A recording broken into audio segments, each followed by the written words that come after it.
My name is Sophia Briskin, and I will be your host for today. What an absolutely incredible journey we have taken over the course of the past 5 webinars. Welcome to our distinguished speakers for today, who will be joining us in a little while for a live Q&A. For our regular viewers, welcome back. It is great to have you with us. And for those who are joining us for the first time, I look forward to spending the next 2.5 hours sharing this platform with you. And of course, a big welcome to our live stream audience watching via the NTD TV and Epoch Times platforms. To date, there have been close to 400,000 views across multiple channels of this summit. While this is a difficult topic to fathom, the pressing need for a global solution has never been more urgent. The inspiration for this World Summit was simple. First, we felt it was vital to convey a clear message to the world that human beings cannot be treated as disposable commodities, subjected to inhumane forced organ removal. And second, that a universal framework is required to combat these horrific crimes. In a little while, Universal Declaration on Combating and Preventing Forced Organ Harvesting will be formally launched. Through this international document, we, the people of the 21st century, will be able to proclaim our determination to stop the most diabolical atrocity humankind has seen in this century. The crime of forced organ harvesting from living people carried out by the Chinese Communist Party cannot continue. Don't go anywhere. Stay till the end to learn how you will be able to be part of this historical process.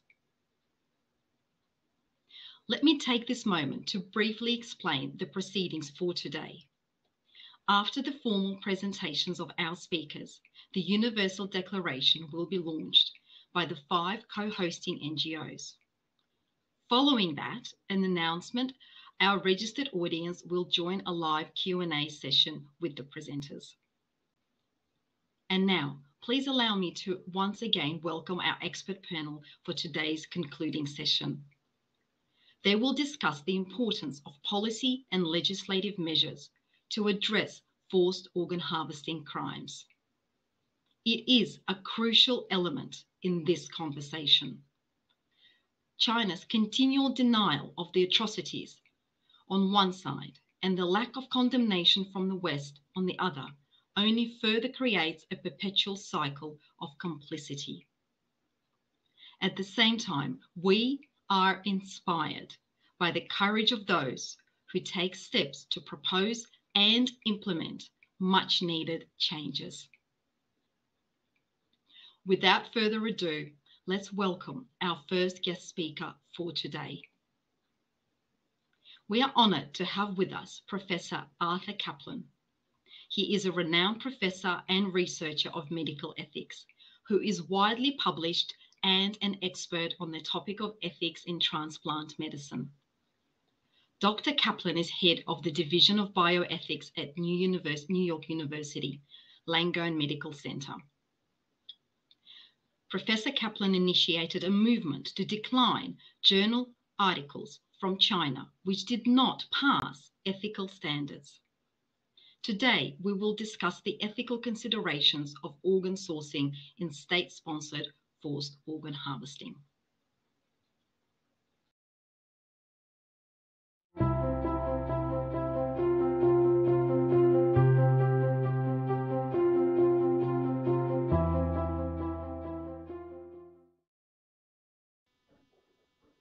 Hi, everyone. Thank you for listening to my presentation on this very important subject. China continues to be kind of the great white whale of organ donation. Many people around the world want to bring China back into the transplant community, into the medical community, into the scientific community, but there continue to be serious ethical problems with transplantation in China that must be addressed before that can happen. China has managed to achieve extraordinary rates of growth in hospital-based organ procurement and in doing transplants over the past 25 years. Just incredible growth. That makes them, if not the number one, then certainly the number two transplant nation in the world. But the problem is the data reported from China on organ donation looks too good to be true. A number of studies have just said that what is publicly available on organ donation looks like it is too unbelievably true to account for the source of all organs, and there still remains insufficient transparency and verification of organ procurement practices in China. Chinese authorities, in fact, sometimes do refer to transplant data there as a state secret. That is simply unacceptable, given what we know about the need for an independent scientific examination, an independent legal examination of China's ambitious program for organ transplantation and efforts at reform. So what we can conclude at present is there has been change, but the current voluntary system to get organs seems to be operating alongside the continued use of non-voluntary donors, most plausibly prisoners and people who thus are misclassified both as prisoners and as voluntary donors in order to maintain the pace at which China is performing transplants. So one issue is, who's a prisoner? And in China, a lot of people are categorized as prisoners for reasons that are just not acceptable by any measure of judicial or legal standards. Prisoners are classified as being in that category because of their ethnicity, their race, their tribal customs, their religious or spiritual practices. We know there are huge numbers of prisoners in what are so-called educational reform camps, concentration camps in China, and many, many other people have been sentenced to prison for violating no real laws, for harming no one, but simply because they have a particular religious or spiritual point of view. Well, you can't use those people as organ donors upon death because they are misclassified as prisoners and should not be in that category. And there is no reason to think that they are not currently being used. And that is morally unacceptable, morally bogus. Also, in my opinion, prisoners can't give consent to donation post their deaths when they're in a corrupt system, when their legal system is broken. And that does appear to be true, sadly, in China. So the idea that prisoners who may be executed for who knows what reason are giving voluntary consent to organ donation after they die is ludicrous. Voluntary consent is almost impossible to obtain for post-mortem donation in a prison context, too coercive, too exploitative. Excuse me.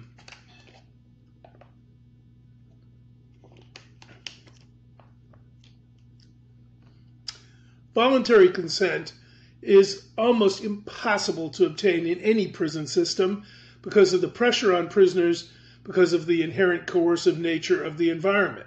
So if you add the two together, who is considered a prisoner, which is bogus in the Chinese system, and is voluntary consent after death possible in a Chinese prison, jail, or camp setting, which it isn't. And if these sources of organs still are playing a big role in how China is able to maintain its steady growth in doing transplants, well, some reforms have occurred, but there's still a reliance on an immoral system, partly fueling the supply of organs. Prisoners should not be being used. Consent is not anything but a fig leaf. We're in a situation where it is not time to give up on pressing for further reform and further protection of those involved in organ donation, organ procurement in China. We can't yet bring Chinese transplant and Chinese medicine and science into the world community until those reforms occur. Thank you for watching.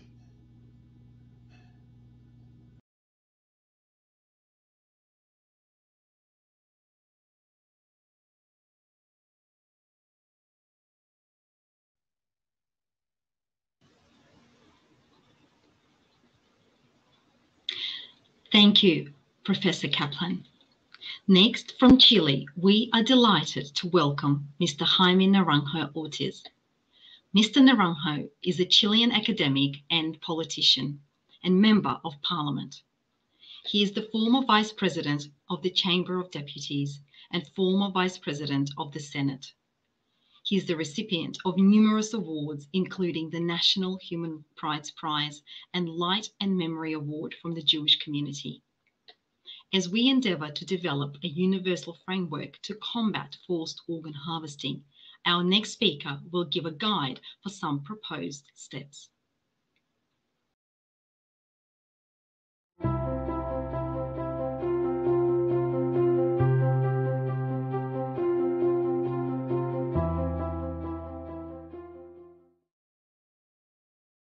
El consentimiento es la piedra angular ética de toda intervención médica.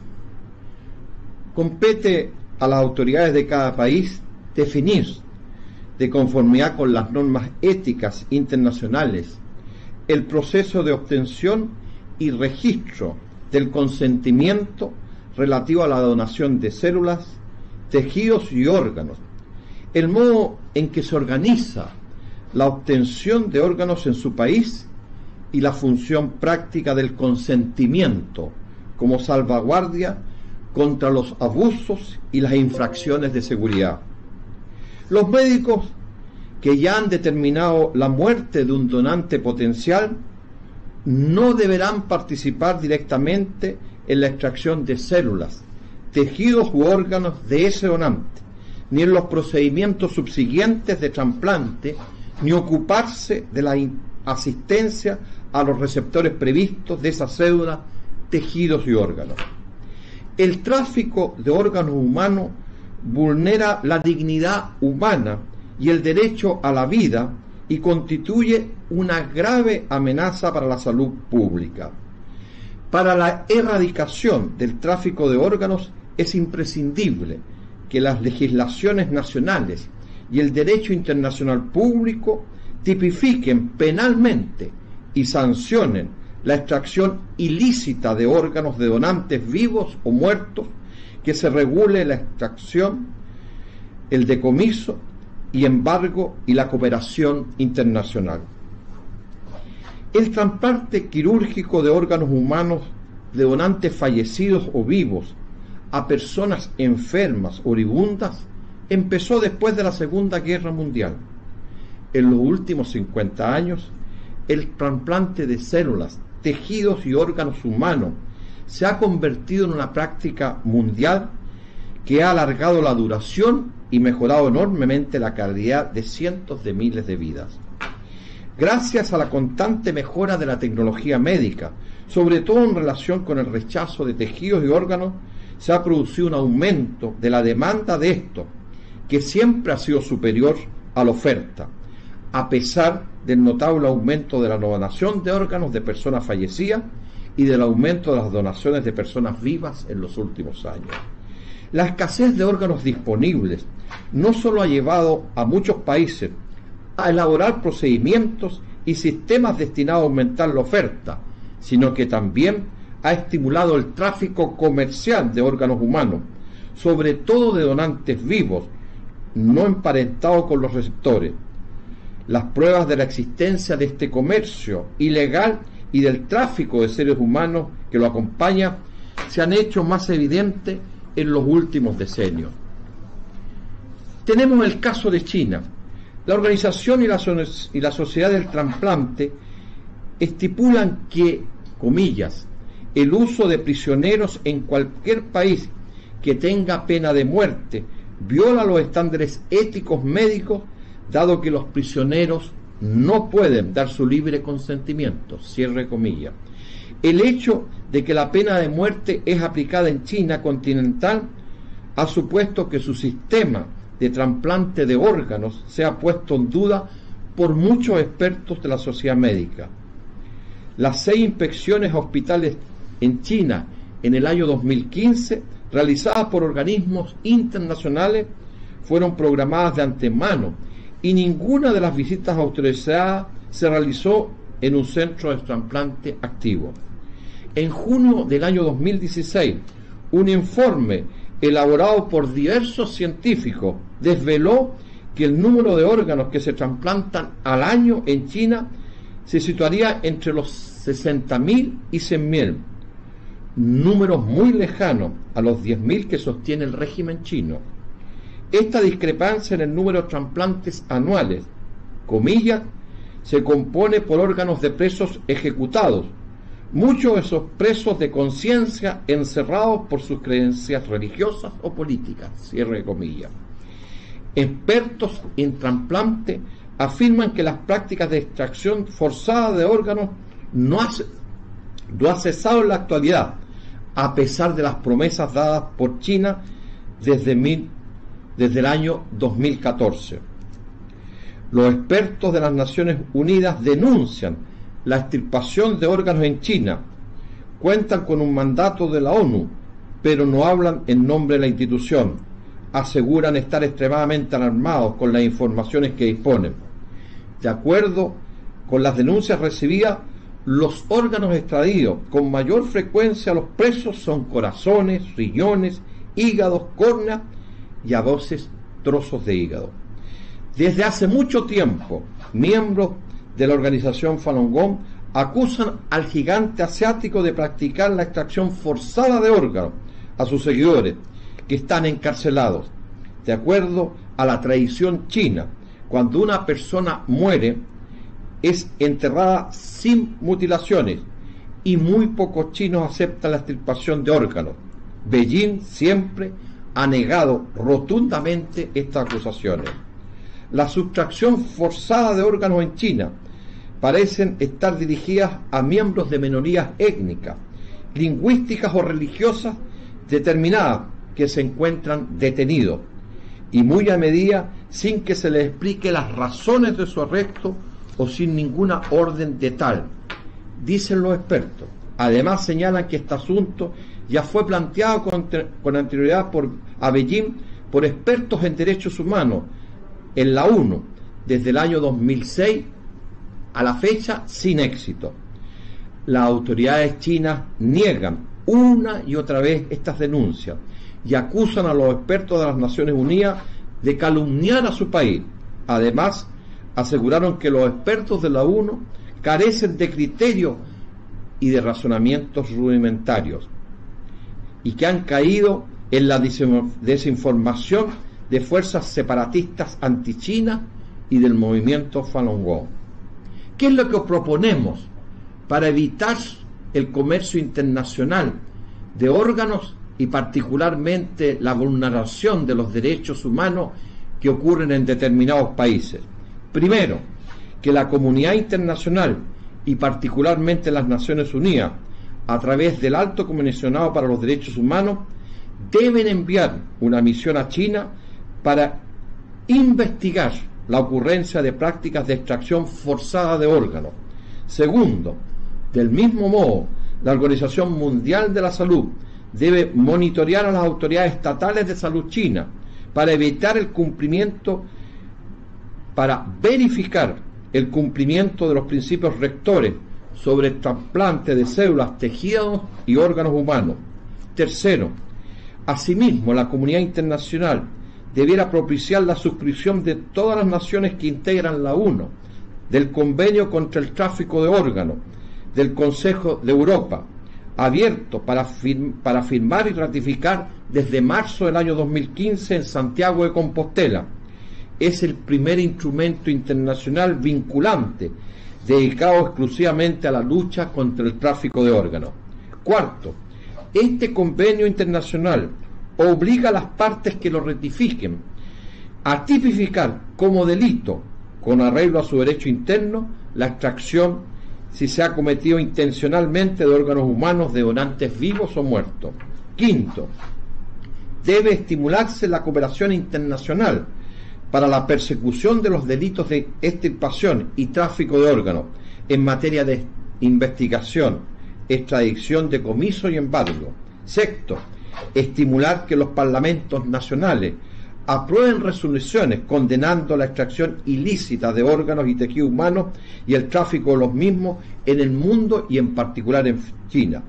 Y finalmente, propiciar la adopción de una declaración universal, la extracción ilícita de órganos y el tráfico de aquellos.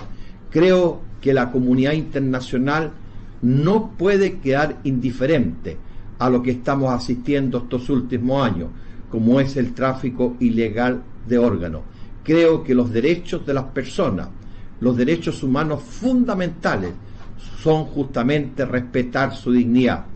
No podemos guardar silencio, no podemos ser indiferentes a lo que está ocurriendo en el campo internacional y particularmente en China en relación al tráfico ilegal de órganos. Por eso debemos actuar unidos para ganar esta batalla tan desigual que estamos enfrentando.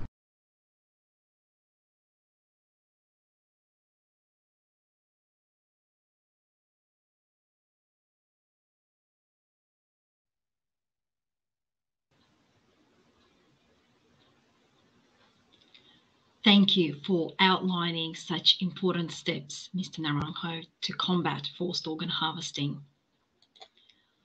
It gives me great pleasure to introduce our next speaker, Elisabetta Zamparuti from Italy. Ms. Zamparuti is a lawyer, member of the Committee for the Prevention of Torture on the Council of Europe, former member of Italian Parliament and treasurer of Hands Off Cain, an NGO for abolition of the death penalty worldwide. Please welcome Ms. Zamparuti.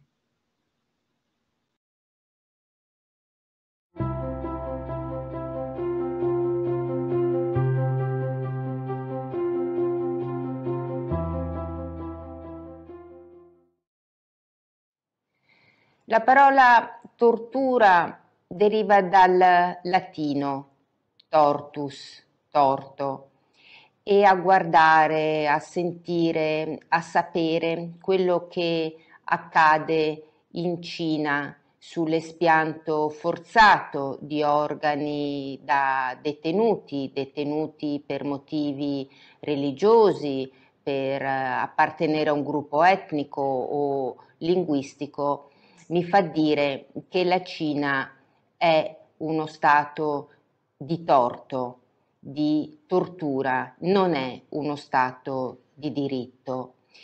I diritti fondamentali, principi inviolabili come il diritto alla vita, alla integrità fisica, all'integrità mentale, alla libertà, sono sistematicamente violati da parte di questo regime autoritario, totalitario, da questo stato di torto. L'ingiustizia, l'illegalità, il torto, la tortura è diffusa in Cina e l'atrocità legata all'espianto forzato di organi è qualcosa di inaccettabile, di violentemente inimmaginabile, perché avviene su persone detenute, cioè su persone già private della loro libertà, che sono nelle mani di uno Stato che dovrebbe tutelarli e che invece al di là e oltre la loro volontà gli espianta organi vitali, e questo per giunta avviene su detenuti per motivi, l'ho detto, religiosi, quindi di coscienza, attiene al loro modo d'essere, al loro modo di pensare, oppure perché appartengono a un gruppo etnico o linguistico. E il fatto poi che in questi espianti, in questa pratica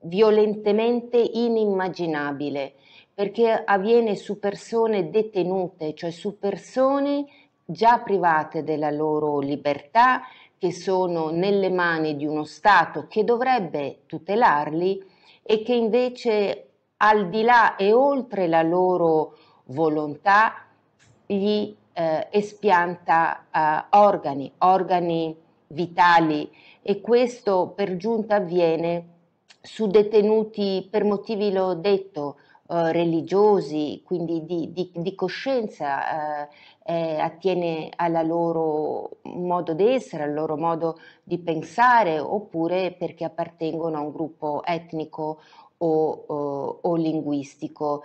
E il fatto poi che in questi espianti, in questa pratica che ha una dimensione, io la definisco industriale, perché è sistematica, è diffusa e avviene anche per motivi di lucro, sapere che personale sanitario, parliamo di medici, parliamo di chirurghi, parliamo di anestesisti, parliamo di infermieri, cioè di persone che dovrebbero avere a cuore il benessere degli esseri umani e invece diventano parte di questa macchina infernale, di questa macchina disumana, deve davvero farci riflettere da un lato, ma deve anche farci vergognare come esseri umani, sapere che qualche cosa di simile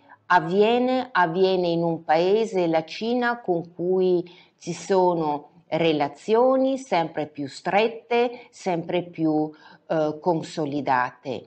Occorre che la comunità internazionale, ma non solo la comunità internazionale, intervengano. Certo, ci vengono in aiuto gli interventi degli special rapporteur delle Nazioni Unite, in particolare è importante che siano intervenuti gli special rapporteur sulla tortura, l'attuale e anche il precedente, e come anche il fatto che un tribunale, il tribunale sulla Cina, che è stato guidato dal ex procuratore del tribunale penale contro i crimini contro l'umanità commessi nell'ex Jugoslavia, siano intervenuti definendo questa pratica dell'espianto forzato di organi in Cina come un crimine contro l'umanità. Credo che questa sia davvero la definizione più appropriata per questa pratica così diffusa e così inaccettabile. Sono intervenuti più volte perché hanno acquisito la documentazione relativa al fatto che proprio questo tipo di prigionieri vengono forzati a fare degli esami del sangue o di altri organi, che poi tutti questi dati vengono inseriti in una banca dati per facilitare poi il collocamento degli organi espiantati, e parliamo di espianti di cuore, di cornee, in alcuni casi anche del fegato, con poi i parenti i familiari dei detenuti a cui sono stati espiantati gli organi non hanno neanche la possibilità, non hanno neanche il diritto di poter avere i corpi dei propri cari. Ora, questo è uno scenario davvero infernale e che ci deve portare a una mobilitazione, come organizzazioni impegnati per la tutela dei diritti umani, come individui e come anche istituzioni.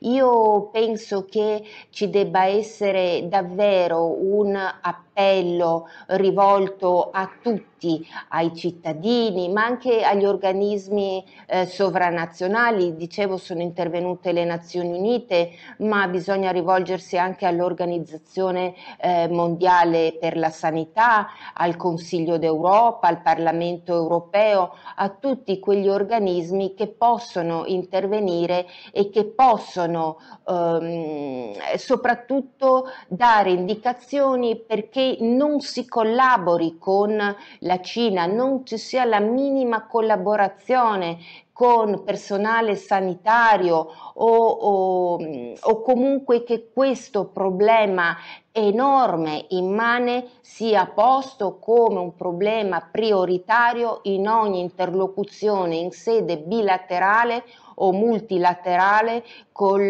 regime cinese, perché di fronte a questa davvero vergogna dell'umanità noi dobbiamo anche chiederci che cosa possiamo fare per cambiare lo stato delle cose. Io sono un esponente anche dell'associazione Nessuno Tocchi Caino, che ha condotto non solo una battaglia accanto del Falun Gong, ma anche una battaglia a livello internazionale contro la pena di morte. Siamo riusciti ad ottenere dall'Assemblea Generale delle Nazioni Unite la proclamazione di una moratoria universale delle esecuzioni capitali. La Cina ha cercato, alla luce di questa presa di posizione, anche di contenere il ricorso alla pena di morte. Certo, continuano queste pratiche di pene di morte nascoste, come l'espianto di organi su detenuti, e nel chiederci che cosa possiamo fare, io credo che sia importante estendere la consapevolezza nell'opinione pubblica mondiale di questa crimine contro l'umanità e operare per elevare la coscienza nostra e aiutare anche la Cina ad elevare, e mi riferisco al regime cinese, a cambiare, a elevare la sua coscienza. Serve un monitoraggio, serve sapere, serve conoscere, serve poter vedere e quindi insistere perché il regime cinese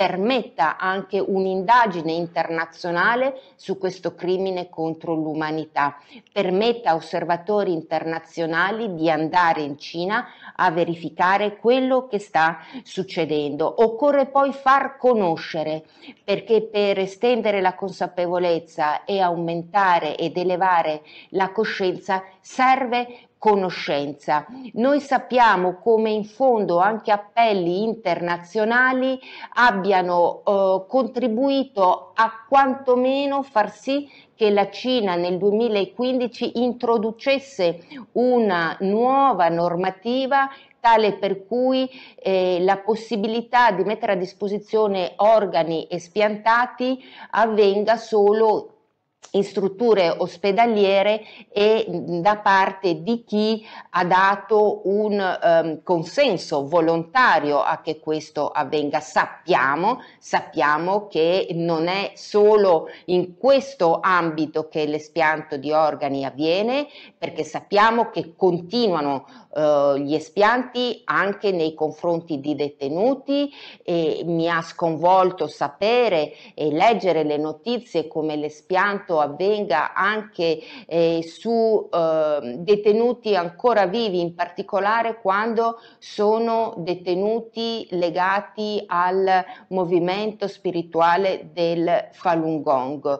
Quindi occorre che tutto questo sia conosciuto, ma io credo alla fine che quello su cui occorre fare leva siano proprio quei principi che pratica il Falun Gong. Mi riferisco alla verità, alla compassione e alla tolleranza. Noi nell'affrontare questa battaglia dobbiamo proprio incarnare questi principi: verità, compassione e tolleranza. Di questo noi dobbiamo farci forti. Nessuno tocchicaino ha aggiunto un'altra denominazione, spes contra spem. È un riferimento non violento, è un riferimento alla lettera di San Paolo ai Romani che disse che proprio quando tutto sembra disperato, impossibile, proprio in quel momento bisogna incarnare quella speranza che vogliamo vedere realizzata nel mondo. Quindi noi la Cina la dobbiamo cambiare, la possiamo cambiare, possiamo farlo se innanzitutto noi pratichiamo quello che il regime cinese vuole cancellare, la verità, la compassione e la tolleranza. È per questo che tratta nel modo che sappiamo anche quei praticanti del Falun Gong che ingiustamente vengono detenuti e che in maniera vergognosa vengono anche uccisi in ragione dell'espianto degli organi vitali. Quindi io ringrazio voi per quello che fate, sono a disposizione, come sempre lo sono stata, da militante dei diritti umani e da persona impegnata contro la tortura, i trattamenti inumani e degradanti, a fare esattamente questo, a estendere la consapevolezza per elevare la coscienza in nome dei principi di verità, di compassione e di tolleranza.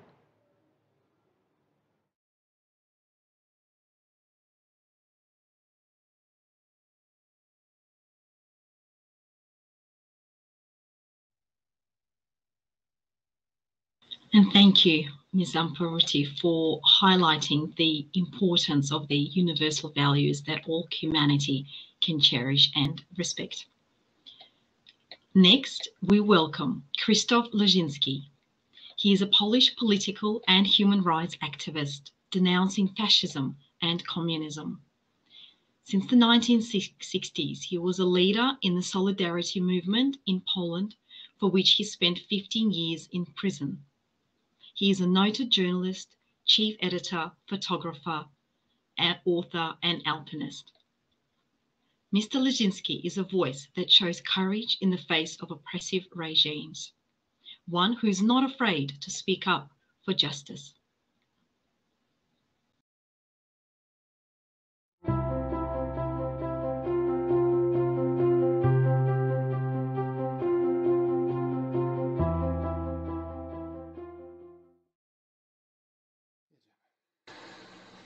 Problem, o którym rozmawiamy, to jest problem obojętności, braku reakcji ze strony dużej bardzo części ludzi Zachodu, przede wszystkim polityków, biznesmenów, celebrytów, naukowców, ale również zwykłych ludzi. Oczywiście jest pewna braku reakcji na zbrodnie reżimu chińskiego. Oczywiście jest pewna ilość ludzi cynicznych, którzy wiedząc o nich będą się zachowywać obojętnie albo wręcz to popierać, ale nie mówmy o nich, bo to jest niewielka część. Na świecie jest bardzo dużo ludzi, którzy by się angażowali w obronę praw człowieka i w reakcję na takie postępowania, gdyby o nich wiedzieli, gdyby mieli o nich rzetelną wiedzę. Czasem wiedza większości ludzi Zachodu jest żadna, albo jest wręcz fałszywa, albo znikoma.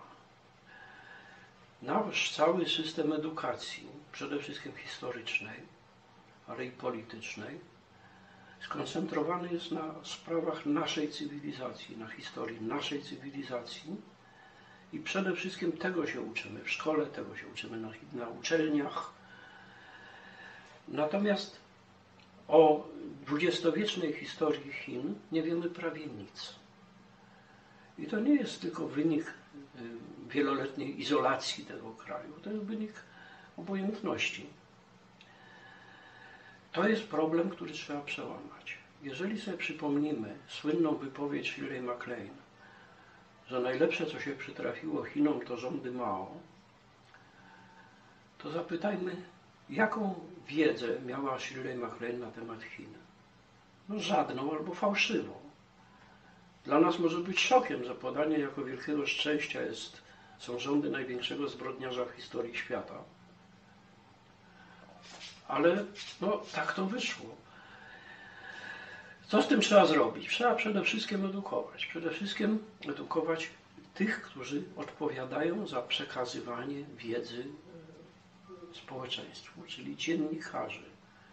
To dziennikarze piszą artykuły, to dziennikarze występują w telewizji i jeżeli oni wiedzą, to przekazują wiedzę prawdziwą. Jeżeli nie wiedzą, to nie przekazują żadnej albo fałszywą.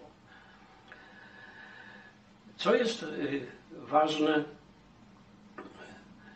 to jest to, że ludzie żyjący w krajach demokratycznych, wolnych, praworządnych, żyjący od dziecka w takich krajach, nie rozumieją natury dyktatur, nie rozumieją zjawisk, które się dzieją w dyktaturach.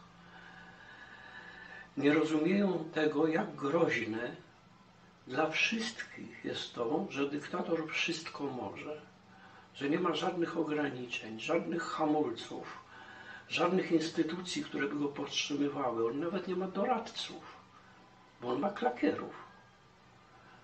Tam działa tak zwane sprzężenie zwrotne dodatnie, to znaczy dyktator coś robi i od klakierów dostaje informację, że robi bardzo dobrze. Więc nawet jak robi coś bardzo złego, to dostaje informację, że robi bardzo dobrze. No to jak robię bardzo dobrze, to jeszcze bardziej będę to robił. To jest dokładnie odwrotnie niż w demokracjach. W demokracji, gdzie jest wolna prasa, gdzie są wolne media, jeżeli rządzący robią coś źle, to natychmiast jest alarm w mediach.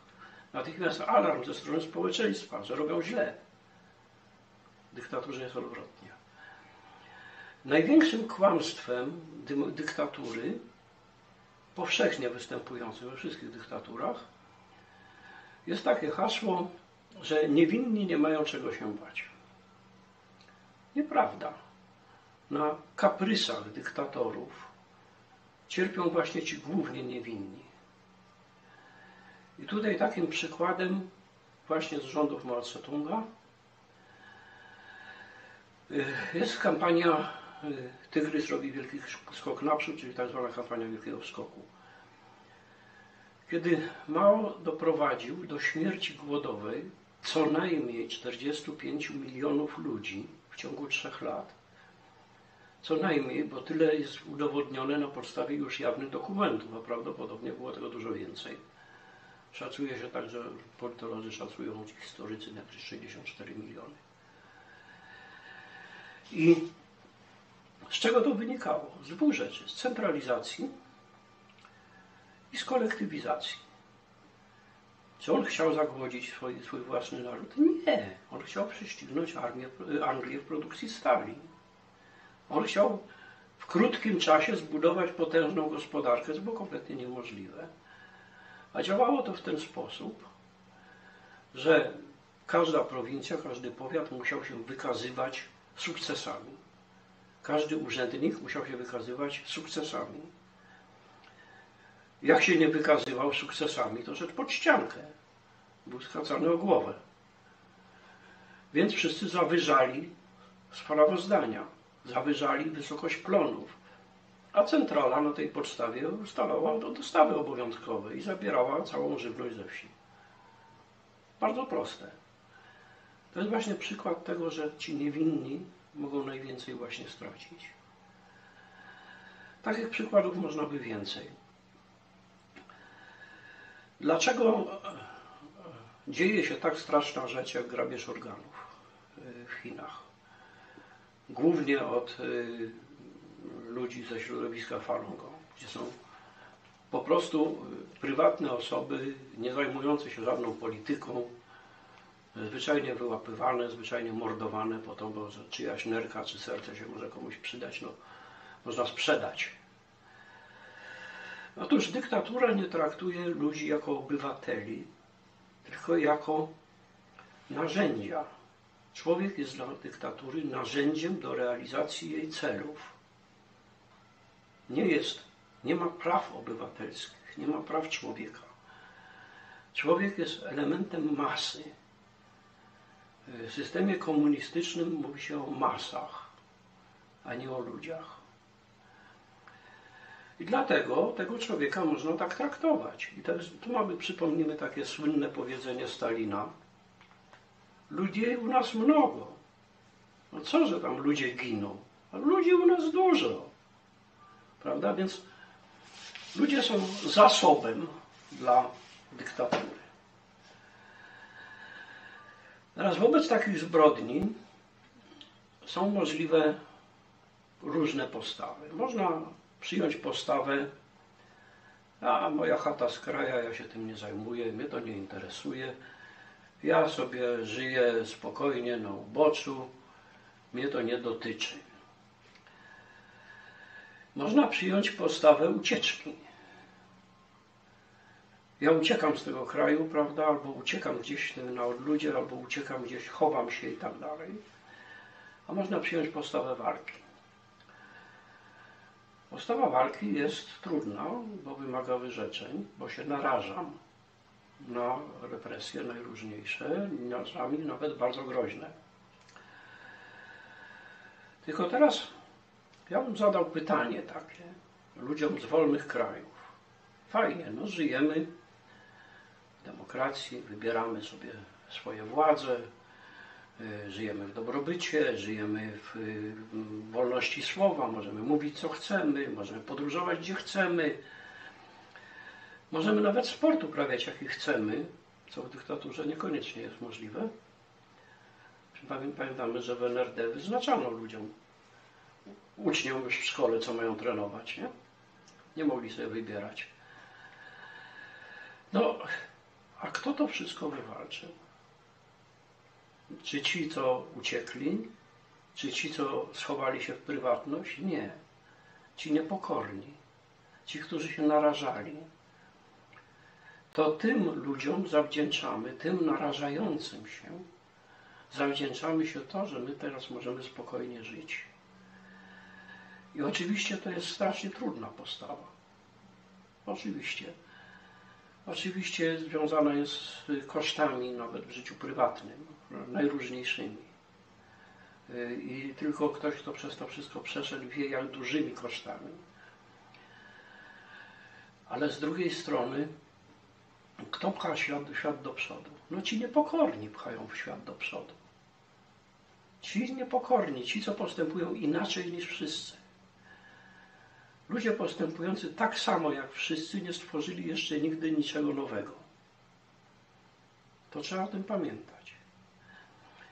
Ja bym tu na koniec trochę przerobił powiedzenie Władysława Bartoszewskiego, bardzo mądre zresztą, że warto być przyzwoitym.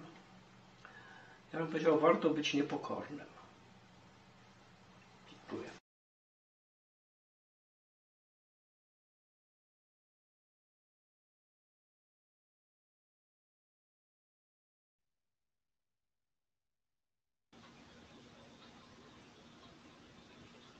Thank you, Mr. Lezinski, for such a stark reminder of what dictatorships can do to their own people, and also for reminding that it takes courage to make a difference.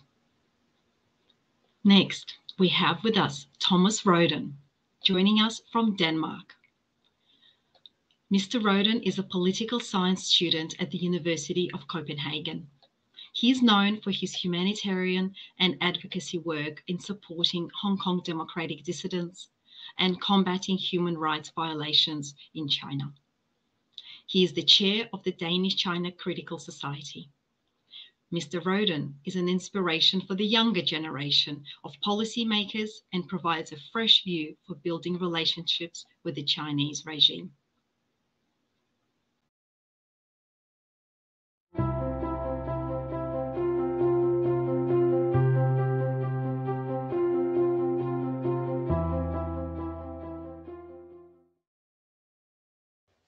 In the greater area of Copenhagen, where I'm running for council, we have a friendship agreement with China. And I think that's a bit hypocritical, because we are also a region that is promoting UN development goals a lot, and always trying to do what is best in this world. But I think you can't, on the one hand, always working for making this world better, doing what is right, and doing what is going to put the world in a better direction, and then, on the other hand, have a friendship agreement with China, and pillow talking with the regime about the friendship and how great it is and what you're going to do together to make this world better.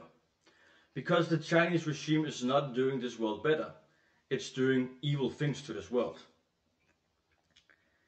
Therefore, the first proposal I'm going to put off, if I'm elected to the Regional Council in a great area of Copenhagen, is to make sure that all friendship agreement with China will be deleted at the time. And I'm going to make sure that we are never going down that direction again.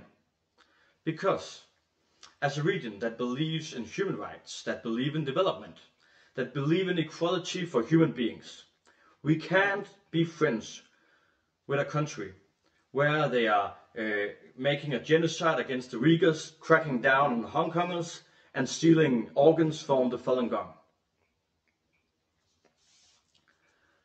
I do though have one positive thing to say here today, even though this is a very dark subject.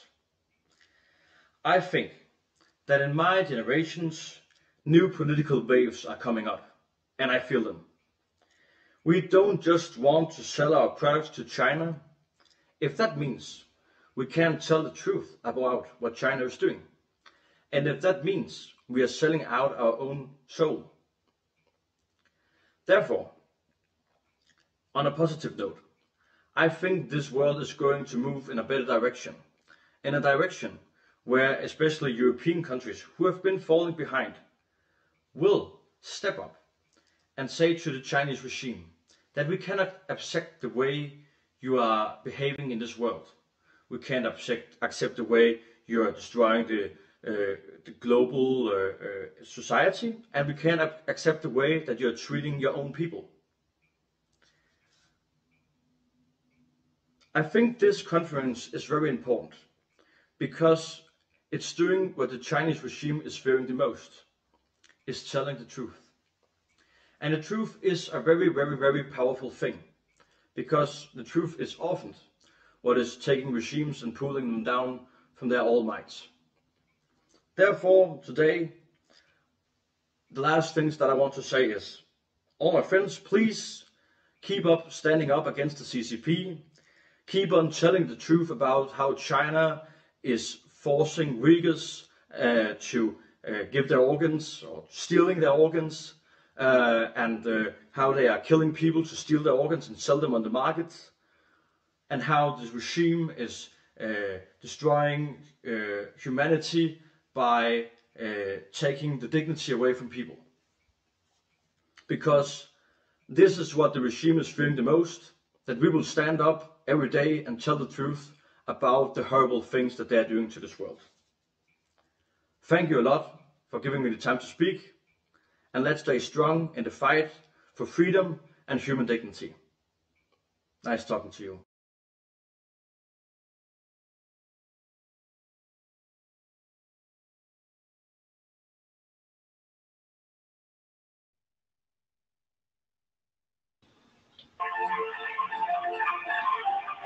And thank you, Mr. Roden, for such a resolute views on a way forward, and such a positive outlook. Next with us, we have Deborah Holbrook from the US. Deborah Holbrook is a critical care nurse and subject expert for the US Departments of Justice and Defense on forensic nursing science. She founded the Forensic Nurse Examiner program that became a model for the United States. A fellow to the American Academy of Nursing, she is the recipient of numerous international awards. Please welcome Mrs. Holbrook.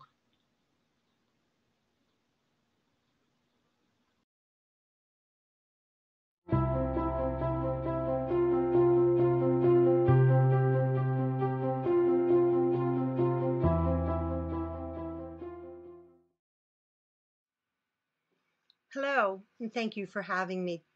I am a registered nurse dual board certified in forensic nursing, and a fellow in the American Academy of Nursing. Forensic nurses have a unique voice in supporting an international stance against forced organ harvesting. The practice of forced organ harvesting is a form of human trafficking in its most egregious form, and we as forensic nurses have not only the responsibility but also the obligation to support all efforts to abolish these acts, no matter where they are being performed. Forced organ harvesting is not driven by physicians and nurses inspired by a passion to save lives, but it is solely driven by financial gain, and these are crimes against humanity. As nurses, we have taken a Hippocratic oath to practice our profession faithfully, to abstain from harmful and injurious acts, to maintain and elevate the standard of our profession, and to devote ourselves to the welfare of our patients. We stand as nurses and against nurses who choose to assist in forced organ harvesting procedures in any way. Nurses have power within our communities, even those communities where forced organ harvesting is illegal. In Baltimore, Maryland, I have assisted in the formation of bringing together more than 60 federal, state, and local agencies and partner organizations with 13 hospital systems to screen for victims of all forms of human trafficking. These stakeholders include the Office of the Attorney General, the United States Attorney's Office, Maryland State's Attorneys, the Federal Bureau of Investigation, Homeland Security, and a host of state and local law enforcement agencies, physicians, nurses, advocates and community stakeholders, and elected officials and state and local government officials. We have designed partnerships creating awareness campaigns of human trafficking, have created a plan for rescue and relief of these victims with a central point of intake known as the Blue Dot system.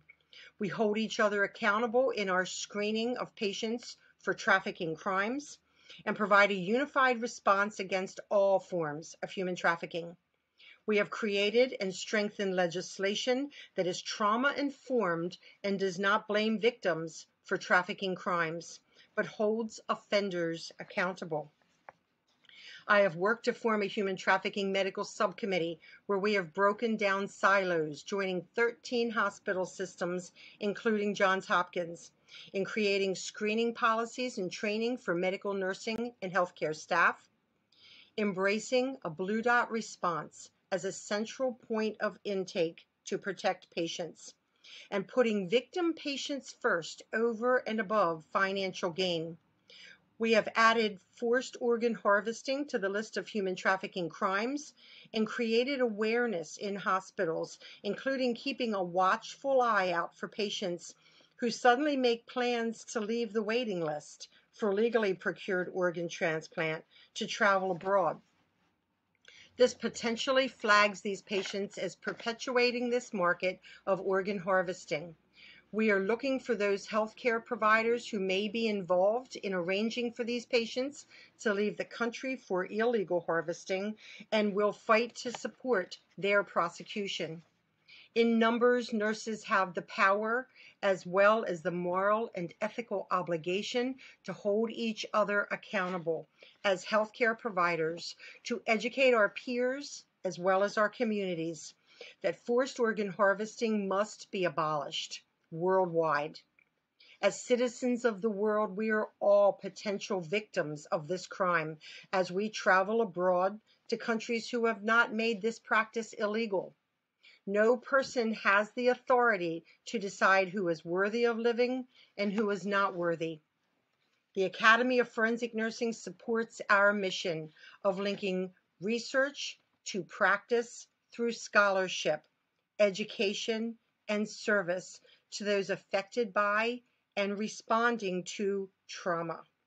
The Academy is committed to legislation and practice worldwide that abolishes all forms of human trafficking, including forced organ harvesting, and builds partnerships to create a unified voice that advances human rights across the world. As not only nurses, but citizens of this world, we hold a moral and ethical obligation to protect people. If not kept in check and kept on the forefront of international awareness, forced organ harvesting will join other forms of human trafficking, such as sex and labor, in becoming a clandestine practice, even in countries where organ trafficking is not legalized, and all for the purpose of financial gain. Forensic nurses strongly believe that now is the time to align physicians, nurses, and all healthcare providers around the world to abolish forced organ harvesting. And it begins in our communities, in our hospitals, and in a united position that we will, as nurses and healthcare providers, hold each other accountable, that we will respect all lives and honor our respective Hippocratic oaths, and that we will educate our legislators and our world leaders to end all forms of human trafficking, including forced organ harvesting. Thank you for your commitment.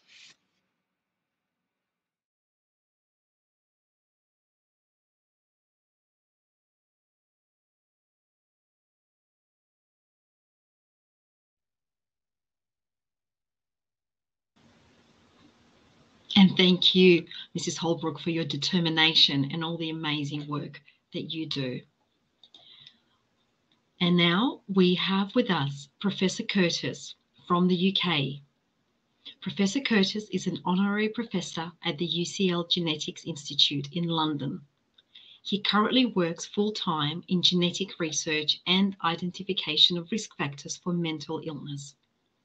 Former editor-in-chief of the Annals of Human Genetics, he declined journal submissions from China over concerns that mass DNA collection was being used to fuel human rights abuses, including forced organ harvesting.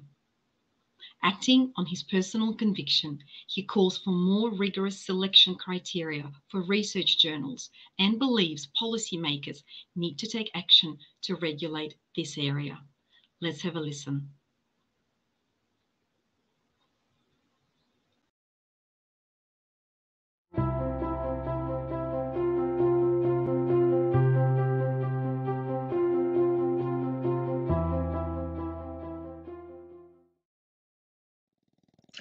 Hello. I carry out research in genetics at University College London in England, and I was also until recently the editor of a scientific journal in genetics called the Annals of Human Genetics. And I want to talk today particularly about a specific genetics aspect which I think is of concern in relation to forced organ harvesting. So what I want to say, I guess, is that we know that there are three things happening. We know that forced organ harvesting is occurring. We know that people are subject to arbitrary arrest, to detention, sometimes to disappearances, sometimes without any judicial process. And the third thing we know, and this is a more recent thing, is that there is mass genetic testing across whole populations, minority populations, particular regions, where what happens is that people are sometimes subjected to medical examinations. They provide blood samples, and one of the things that's done with these blood samples is that one can take DNA from them, and one can test people's DNA for various markers and variations in the DNA, so that we know that those three things are happening. What I specifically want to talk about today is what that allows the Chinese authorities to do if we know that those three things are happening. Now, one of the things that it's not clear what is being done with the DNA. Nobody's sort of said it's not officially recognized. We know it's going on. The purpose is unclear. People have raised concerns about what it might be for, that it's to, and I won't go into all of those. But one of the things that you can do with DNA, and we do this in the West, is that you can identify somebody who would make a good donor for an organ transplant or a tissue transplant. In the West, this is done voluntarily. So we see an appeal that somebody needs a bone marrow donor. We're asked to give a blood sample from which our DNA will be extracted, and people can test whether or not we would be a good donor for that person who needs a bone marrow transplant. And if so, then we'll be contacted. We can volunteer, and we can donate. We can choose to donate, and the DNA. And we can donate.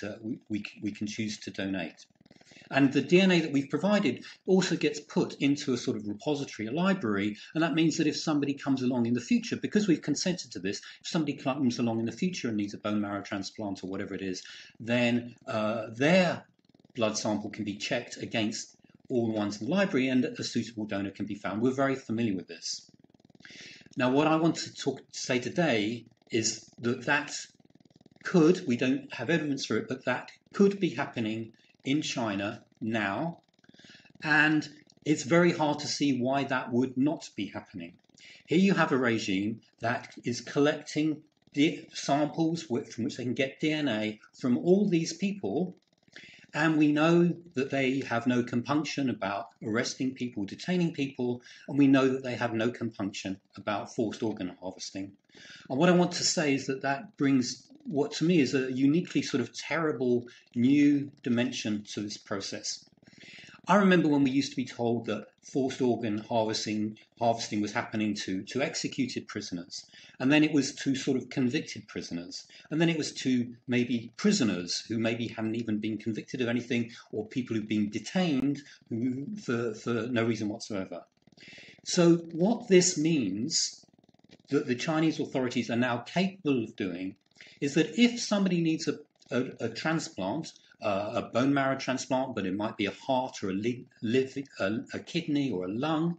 If somebody needs a transplant, then what can happen now is that the authorities can go through the DNA banks that they've got, and they can identify a suitable donor. And that donor does not have to be a convicted prisoner. It doesn't have to be a prisoner. It doesn't have to be a detainee now, because it can be somebody just walking along the street, going to work, going to school, at home, and there could be a knock on the door. That person can be detained, taken from their home, taken from their workplace, never seen again, because they are a good match for somebody who needs an organ transplant.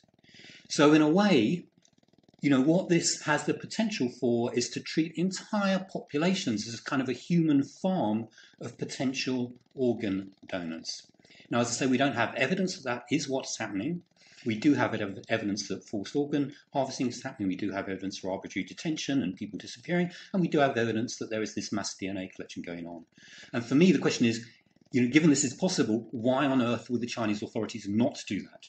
Why would you not, if you are in power in China and you have a powerful party official who needs a kidney transplant, why would you not think, I know, let's get a match for them and find somebody out there, whether they're from Tibet or they're in prison or they're eager or whatever, find somebody who'd be a good donor for this important person who we put more value on. Why would they not be doing that? So really that's the main thing that I think I wanted to say today about what I'm concerned, and I think there's a sort of new genetics dimension to this problem. And that maybe brings us to something that we could be sort of doing about it, and in fact is the reason why I'm no longer the editor of the Annals of Human Genetics. And I think there is a way that we could seek to influence China's behavior. I think there are places where there are sensitivities and things that they care about. One of the things they care about is their sort of scientific recognition and the careers of their scientists. So my thinking is this. If the practices that I've described are going on, this does not only involve security services, police, soldiers, secret police, what have you. For this to work, you have to have doctors involved, you have to have scientists involved, you have to have genetic scientists involved, you have to have a lot of people. You cannot have one or two people. You have to have a whole network of professionals, scientific and medical professionals, who are complicit in this. You have to have the notion that although not every doctor, every scientist in China is aware that this is going on or thinks this is going on, in a way there is no accountability. There's no profession. If somebody in Britain tried to do this kind of thing, the General Medical Council would be on something like a shot. They'd no longer be a doctor and they'd be in jail. In China, that isn't happening. People don't know what's going on. People have no mechanisms. And there is no mechanism to go up against the state and say that we have an ethical standard that we will uphold, that if that goes against what the state wants to do. So my view is that institutionally, that the scientific establishments in China and the medical establishments in China are involved in these processes. And as an editor, I was seeing submissions coming into my journal from scientists in China. I didn't know who they were. They'd done this study. They wanted to publish in my journal. And I was feeling increasingly uncomfortable about this. Why should I trust that these scientists have carried out their research in an ethical way when I know that the scientific establishment, medical establishment, is willing to put up with practices such as this?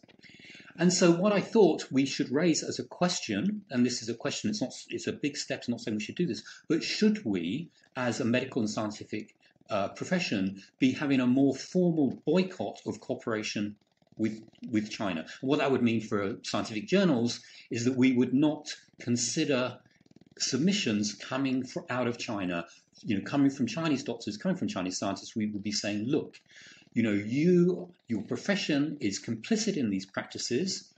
It's not necessarily you personally, but we are not going to treat you as our colleagues. We are not going to say that we know that you follow the same ethical practices that we do, and we are not going to take your word for it that your science is ethically performed, and we are going to not publish your submissions in our journals. And the thing is that Chinese doctors and scientists really, really want to publish their submissions in Western journals. It's crucial for their careers. So this would be a big deal if the scientific establishments outside of China took this kind of approach. And it would, I think, accomplish two things. It would apply sort of a general sort of pressure, but it would also feed information in. I don't believe that the individual scientists who are sending us these articles on other stuff, they don't know all this is going on. But if they get a rejection letter from an editor of a journal saying, we will not consider your submissions because of the egregious human rights abuses in China, then that gets back to them. And then on an individual level, then you can start to kind of raise the awareness maybe within the Chinese professionals as well. So really, those are the kind of things, two things I wanted to say today. One is that I'm concerned that this practice is going on, that mass collection of DNA allows the targeting of organ harvesting, not just of people already detained, but just people out in the street living in their homes. Thing number one. And thing number two, is it time for us in the West to think about more formal professional boycotts, especially among doctors and scientists, on the basis that the medical and scientific professions in China are implicated at an institutional level in these practices? So that's what I want to say. Thank you very much.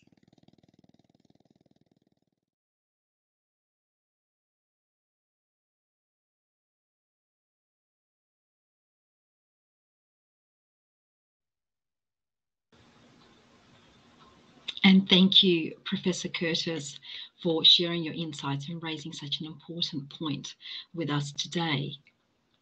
And this, ladies and gentlemen, brings us to the end of the formal presentations for today. Thank you to all our distinguished speakers and presenters. You all covered such vital points that all need to be part of this global conversation. Now, it is my honour and privilege to open our World Summit to the official launch of the Universal Declaration on Combating and Preventing Forced Organ Harvesting. The Declaration is an initiative by the 5 co-hosting NGOs to provide humankind with a solemn document to find a way out of the crime of forced organ harvesting. We would like to begin the ceremonial launch of the Declaration by presenting this brief trailer.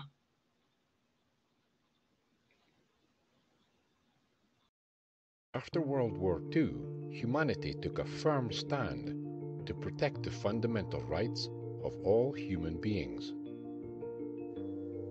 The Universal Declaration of Human Rights states that all human beings have the right to life, liberty, and security of person.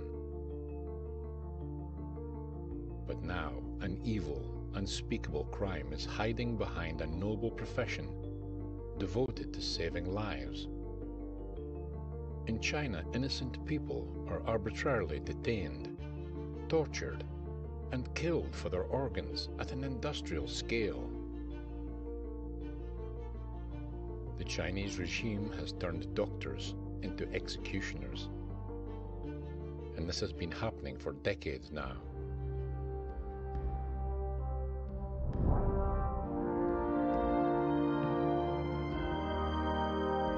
We the people are determined to stop the most diabolical atrocity of this century, the forced organ harvesting from living people in China.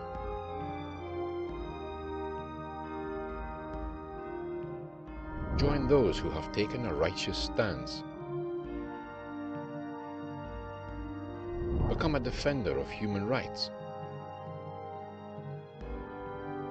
Take a stand for humankind. Add your signature to the Universal Declaration on Combating and Preventing Forced Organ Harvesting.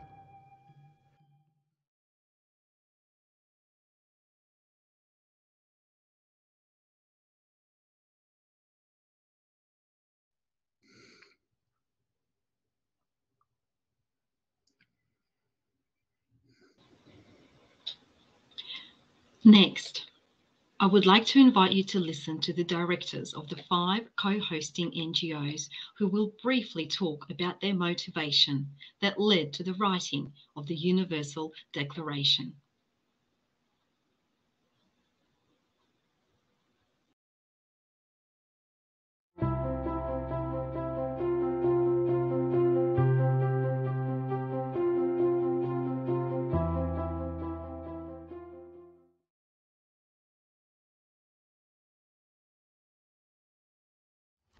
My name is Thierry Val and I am the president of the NGO CAP Freedom of Conscience. For more than 20 years, we have been defending freedom of religions and conscience in the world. In 1999, we were alert and have been concerned ever since about the persecution of Falun Gong members. Forced organ harvesting is a crime of forcibly removing organs from non-consenting prisoners of conscience for the purpose of transplantation or other medical procedures, violates universal ethical values and moral principles of human life and dignity. This is why this World Congress is of paramount importance and concerns all actors in civil society, politics and medicine concerned with human values. The Universal Declaration on Preventing and Combating Forced Organ Harvesting will bring the international community together around a founding charter for the protection of human beings so that such crimes against human dignity cease. Your participation in this World Congress is important because together we can make a difference. Thank you.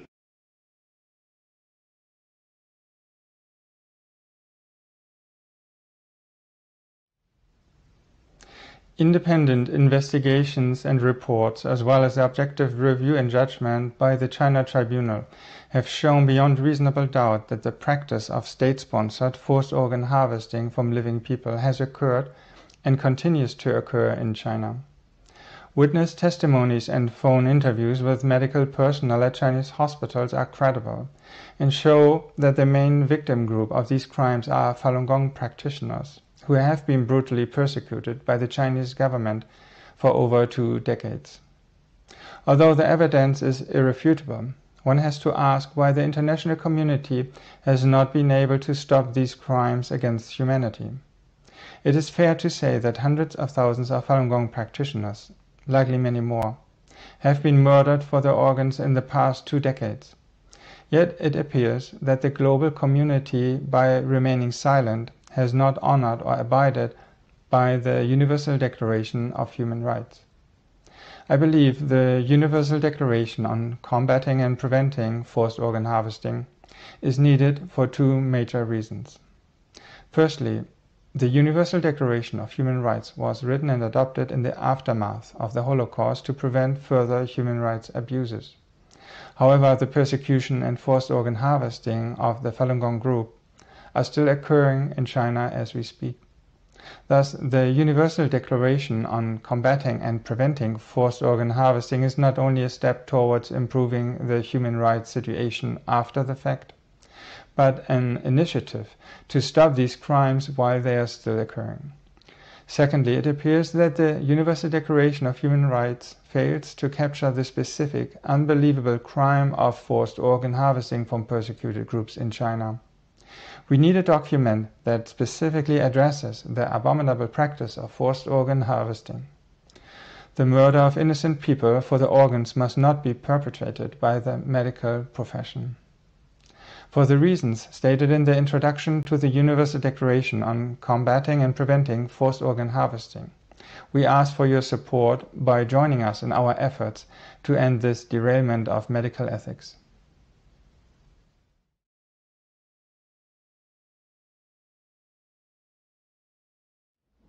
안녕하세요. 한국장기이식윤리협회 이승원 회장입니다. 전 세계는 2006년부터 중국에서 일어난 강제장기적출이라는 믿기지 않는 사건을 주목해 왔습니다. 안타깝게도 2000년부터 수많은 한국인이 중국에서 장기이식 수술을 받았습니다. 대부분 불법적인 경로를 통해 파룬 수련생을 비롯한 양심수의 목숨을 빼앗아 공급한 장기들입니다. 한국인이 중국의 불법 장기이식 산업의 최대 고객이라는 평가도 들립니다.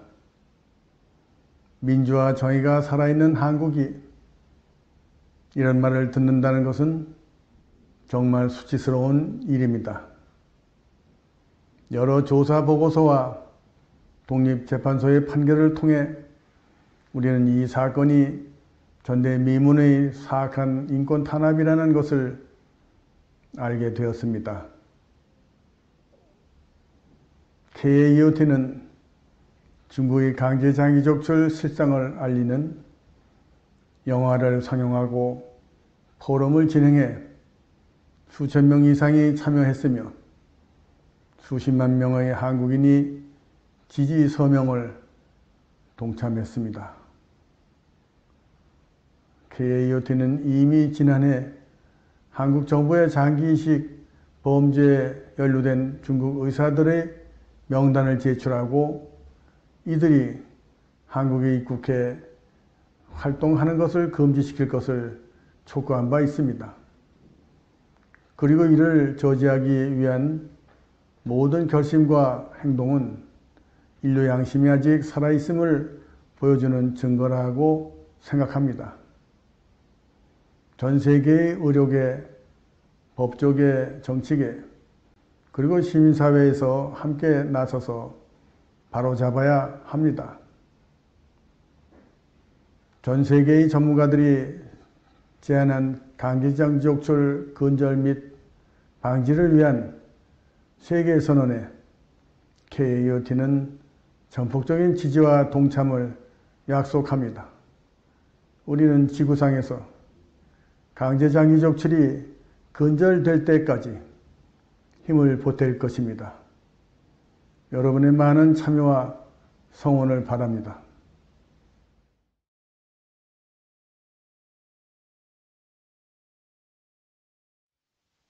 As a medical doctor, we have found many patients back from mainland China after transplant surgery with medical problems and even psychological sufferings since 2006. After several years research, we revealed that there are more than 100 patients from Taiwan go to mainland China for organ transplant every year. And those organ sources are mainly from prisons of conscience.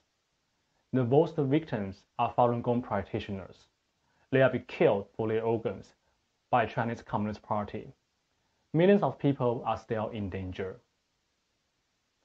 That's why we start our journey to raise the public awareness and the lead law amendment successfully passed in 2015.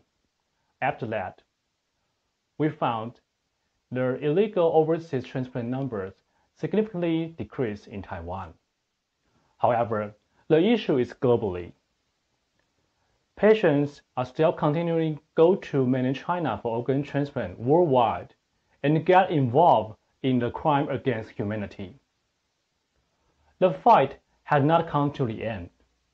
We are here, 2021 World Summit, with all our allies all together, to unify the power globally, to fight against the forced organ harvesting, especially what happened in mainland China. Now, we also announced the Universal Declaration of Combating and Preventing Forced Organ Harvesting. We need everyone's faith and strength all together.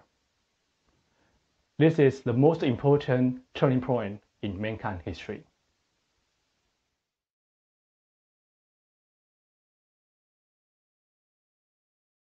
強制臓器摘出を阻止する戦いに関する世界宣言」の開幕おめでとうございます。移植と立務を考える会代表の稲垣です。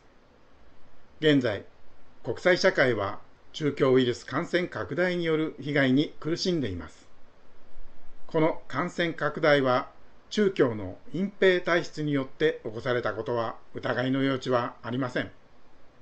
しかし、この間にも中共は覇権主義を推し進めています。国際社会はこの状況下において覇権主義を進める中共を批判するとともに、中国の人権問題がクローズアップされてきています。中共の人権問題で最もひどい問題の一つに臓器狩りがあります。人類史上例を見ないこの蛮行によって中共と心情の合わない多くのファールンゴン学習者、ウイグル人などが犠牲となりました。この恐ろしい蛮行は一刻も早く停止させなければならないのです。今回の世界宣言によって国際社会が中共の臓器狩りという人類史上例を見ない蛮行とそれを容認する全体主義を推進する中共の恐ろしさに対して脳を突きつけることで一日も早く臓器狩りがなくなることを願っています。ありがとうございました。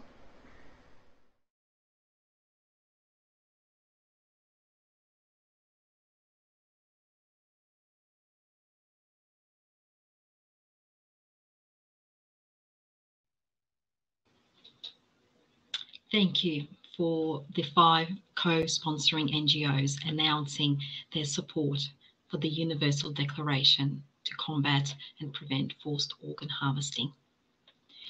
Now, I would like to invite Professor Kaplan to announce the official launch of the declaration. Let's welcome back Professor Kaplan.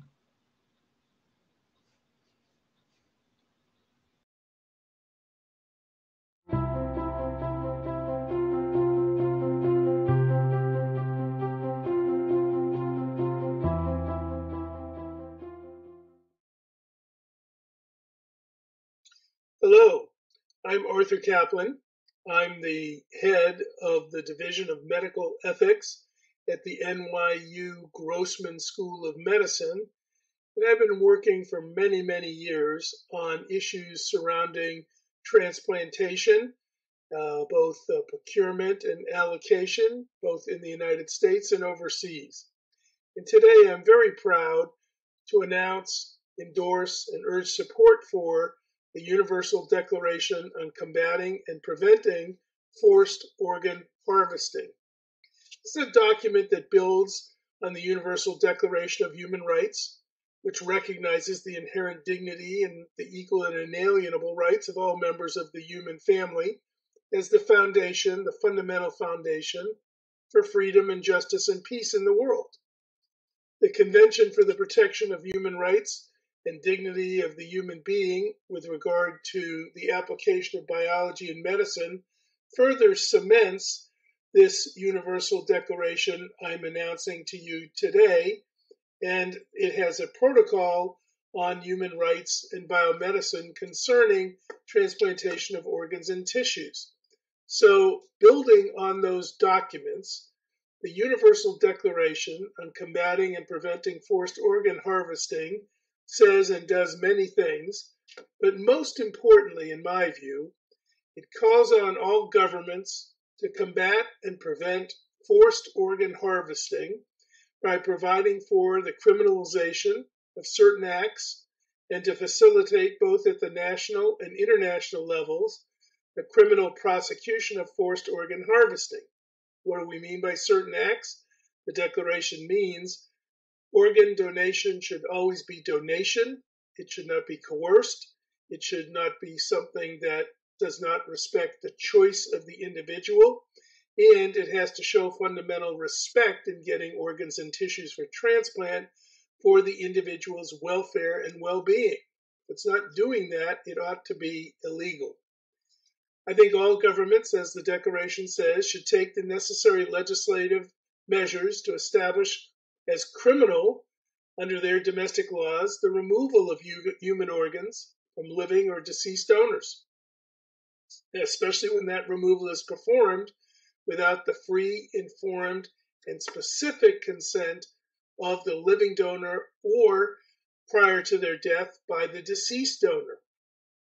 It's time to reinforce basic decency and respect for persons in the field of transplantation everywhere in the world. It's time to ensure that forced organ harvesting that does not rely on phony consents or coerced consents comes to a halt. Nations engaged in such practices must be identified, called to account, held responsible, and even boycotted until transplantation is operating under a moral framework of free choice and respect. I think this declaration does it. I hope you'll support it, and I thank you for listening.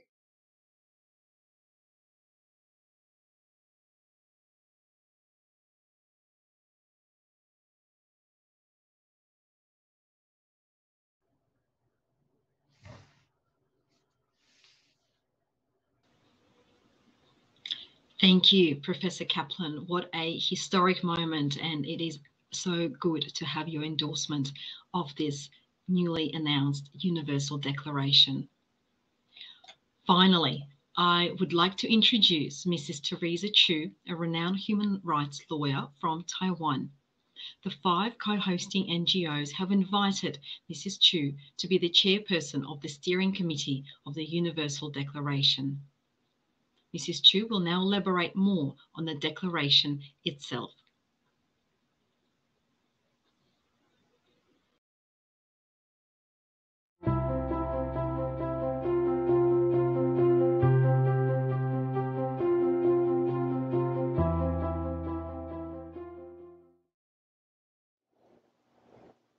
The 5 NGOs from Europe, America, and Asia who jointly initiated the Universal Declaration on Combating and Preventing Forced Organ Harvesting officially issued today this declaration document to stop the most diabolical atrocity of the 21st century to the humanity.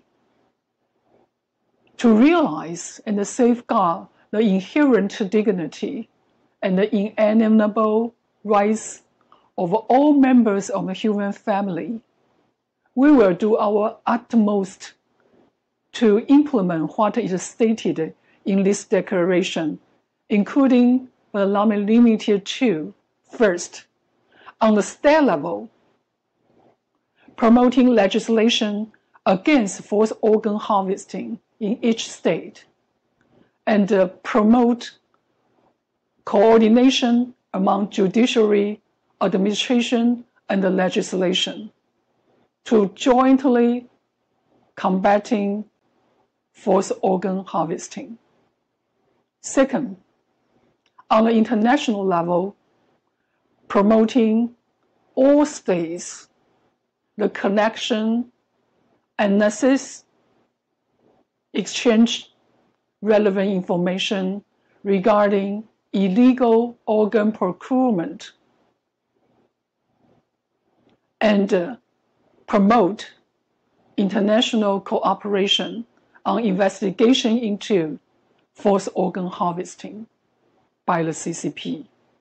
CCP's forced organ harvesting not only mainly victimize Falun Gong and certain ethnic minority groups, but also ravage the moral conscience and the dignity and the lives of human family.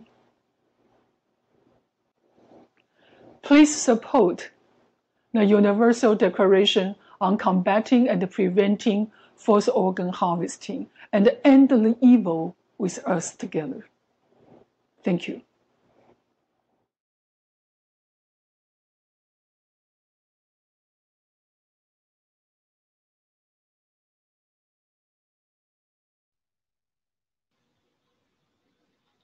Thank you, Teresa Chu, announcing and elaborating on the launched Universal Declaration to Combat and Prevent Forced Organ Harvesting. And that, ladies and gentlemen, concludes our formal launch of the Declaration. And in a moment, we will be transitioning to our Q&A session with our speakers from today's earlier presentations. The registered audience, we invite you to post questions. You will be able to see a chat button down the bottom right of your screens in order to pose the questions today. It is also time now to say farewell and thank you to our live stream audience who participated today. And please, if any of our live stream audience would like to join the Q&A session in a moment, you can still do so by registering on the website that you are seeing now on your screens. You can do it today.